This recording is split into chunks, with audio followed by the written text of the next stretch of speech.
Les rabbins ont pris à bras-le-corps ce problème de la menace d'extinction du peuple juif et de la conservation du judaïsme, qui normalement devait être secondaire. Mais en raison des premières dominations qui ont mené à la diaspora et à ce qu'elle implique, ils se sont inquiétés à conserver le judaïsme en gardant méticuleusement les lois et les traditions, autrement dit en ne cessant de codifier la loi, mettant ainsi en second plan l'épanouissement que procure la découverte du sens. Ainsi, la recherche de la vérité se fait dans un contexte serein, dans lequel rien ne menace l'existence. Et parallèlement, la conservation de la religion et le renforcement dans la croyance coûte que coûte est l'attitude prise naturellement dans le cas d'une menace d'extinction. Nous allons voir comment les autorités juives ont procédé pour maintenir et la judéité et le judaïsme, toujours par le Talmud, et montrer comment à chaque fois qu'un courant est né, ça s'est passé dans un contexte particulier. Ainsi, les courants de pensée au sein du monde juif, qu'ils soient philosophiques ou mystiques, ne sont pas apparus par hasard, mais, semble-t-il, toujours en réponse à une menace. Le Talmud, appelé aussi Torah orale, qui est à prendre comme la vision juive de la Bible, a pris davantage d'importance avec l'apparition du christianisme. Mais, alors que s'achève sa compilation, au Talmud, autour du VIe siècle, il a aussi fait l'objet de nombreuses controverses, tant dans le monde juif que chrétien, ou même musulman. Vers le 8e-9e siècle, une grande partie du peuple juif, d'après certains historiens près de la moitié, rejeta le Talmud, le trouvant à certains égards erroné. Ainsi le mouvement karaïte est né et s'accrut considérablement jusqu'au 9e siècle. Karaïte vient du mot mikra, texte, qui vient de la racine de lire, likro, et qui veut dire précisément ce qui se lit, en référence à la Torah écrite. Ce mouvement, qui a remis en question le Talmud, a pour principe fondamental de se référer uniquement à la Torah écrite. Il est possible que l'accent trop mis sur l'étude du Talmud et moins de la Torah ait provoqué cette opposition ou cette réaction.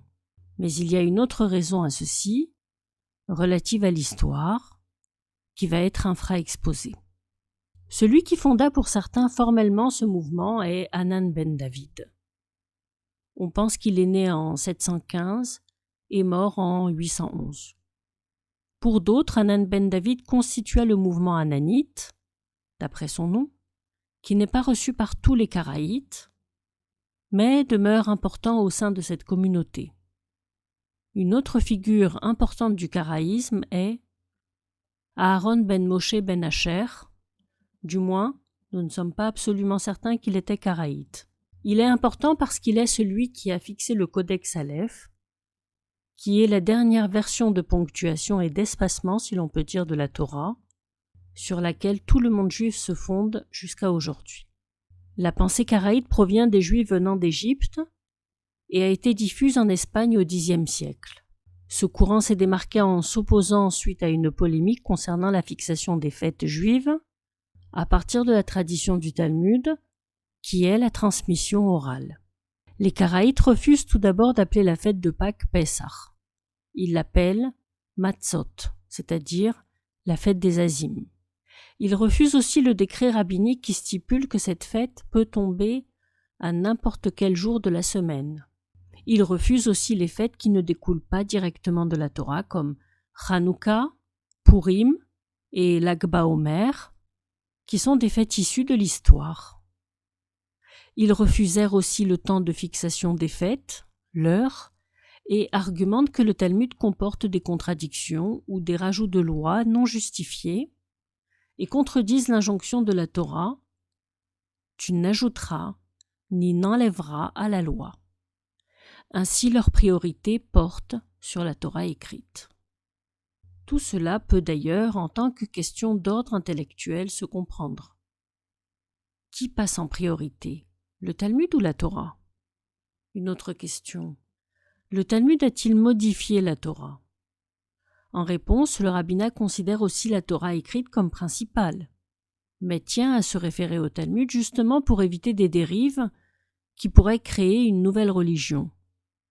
De plus, en étant en rupture avec le Talmud, la démarche karaïte risque de conduire à une codification de la loi qui va différer d'un individu à l'autre, chose qui peut entraîner à la dispersion de la communauté juive, qui, si elle ne suit pas des injonctions précises, sera livrée à elle-même. Notons cependant que les karaïtes ont aussi établi leurs lois et que, contrairement à ce que l'on peut croire, ils sont loin d'être libertaires ou libéraux, et sous certains aspects, sont plus stricts que les juifs traditionnels. Le Shabbat, par exemple, se passe dans l'obscurité, et les repas sont servis froids, en raison de l'interdiction d'allumer le feu. Ainsi, l'interdiction d'allumer le feu en a prohibé tout ce qui s'y rapporte. Chez les juifs traditionnels, on profite au contraire de la lumière des bougies qui connote la joie, à condition bien sûr qu'elles aient été allumées avant l'entrée de Shabbat. Et il existe encore de nombreux exemples qui vont dans ce sens. Jusque-là, nous aurions pu croire en une démarcation d'ordre intellectuel qui a été à l'origine de ce mouvement. Il y a cependant encore une autre raison à son existence, qui est sûrement le seul motif valable ou sa raison d'être et qui, notons-le, relève moins d'un choix intellectuel et plus du contexte historique. Comme nous l'avons dit, il est né en Égypte, quelque temps après la compilation du Talmud. Or, la zone géographique et l'époque ne sont pas innocents à la naissance de ce mouvement. La civilisation arabo-musulmane était à son apogée politique et culturel. Les Juifs subissaient de nombreuses conversions forcées à l'islam, et dans cette instabilité politique qui en résulte, le problème principal était d'une part de rester juif et d'autre part de résister à l'autorité musulmane. Or, en montrant une désapprobation du Talmud, les Juifs pensaient pouvoir s'intégrer à la culture musulmane sans renier le judaïsme. Et en effet, le Talmud, qui est spécifiquement juif, posait problème dans le monde musulman. S'en éloigner permettait alors une meilleure entente entre juifs et musulmans. Entre autres, ça permettait surtout l'alternative de ne pas se convertir à l'islam. Il s'agissait donc de ressembler aux musulmans pour ne pas le devenir. Entre autres, le mot karaïte, qui en hébreu se dit karaï, karaïm au pluriel, fait penser au mot Coran, qui fait aussi référence à la lecture. Quant à la façon de se prosterner chez les Karaïtes, qui est exactement similaire à celle des musulmans, elle est prétendue par les Karaïtes être la véritable façon ancestrale de prier chez les Hébreux, mais nous ne disposons pas de suffisamment d'indications sur la question. Nous savons qu'Abraham se jetait face contre terre et se couvrait. Peut-être était-il allongé. Nous ne possédons donc pas de réponse définitive sur le sujet. Quant aux Juifs traditionnels, ils suivent le commentaire de Rachi selon lequel il serait prétentieux aujourd'hui de se prosterner comme au temps d'Abraham, car nous ne sommes plus à ce niveau de proximité avec Dieu et à ce degré de spiritualité.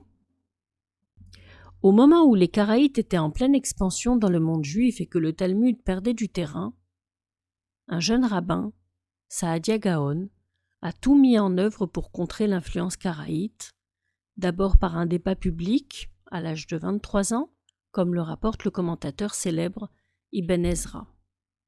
Il mena sa bataille cette fois intellectuelle, en écrivant de nombreuses réfutations qui ont, hélas, pour la plupart été égarées. Il a aussi rédigé un livre philosophique pour exposer les principes de foi et défendre la Torah orale. Le Saadia Gaon a livré bataille sur plusieurs fronts pour juguler la crise. Pour redonner aux Karaïtes croyance au Talmud, il répondit aux remarques des musulmans qui voyaient de nombreuses incohérences principalement dans le Talmud et quelquefois dans la Torah écrite.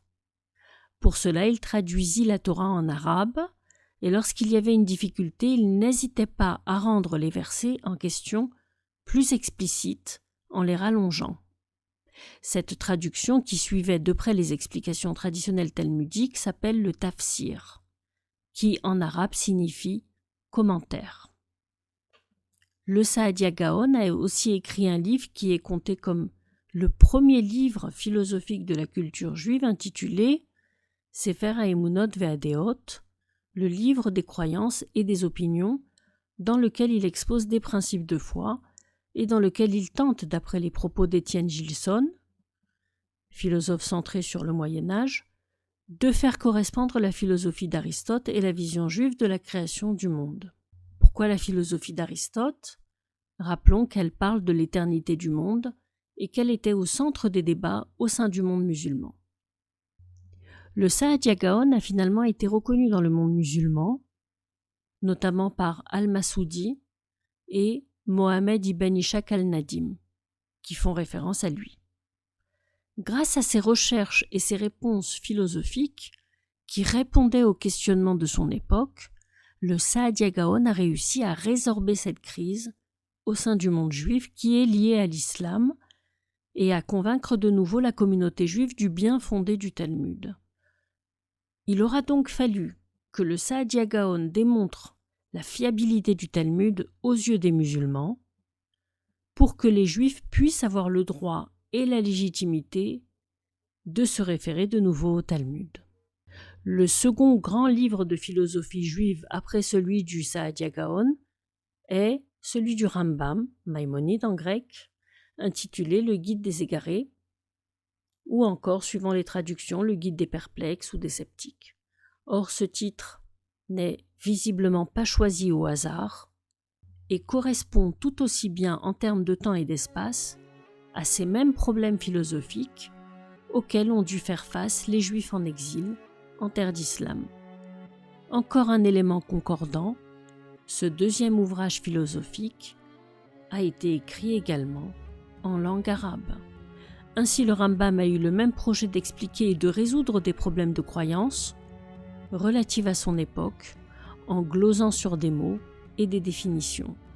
Il fait référence aux mots Tekalmim, qui sont sûrement musulmans et qui l'interrogèrent. Maïmonide a aussi fait un remaniement du Talmud qui s'appelle le Mishneh Torah, sans doute fidèle à l'idée suivant laquelle le Talmud doit faire garder l'identité juive, et c'est bien là le rôle du rabbinat.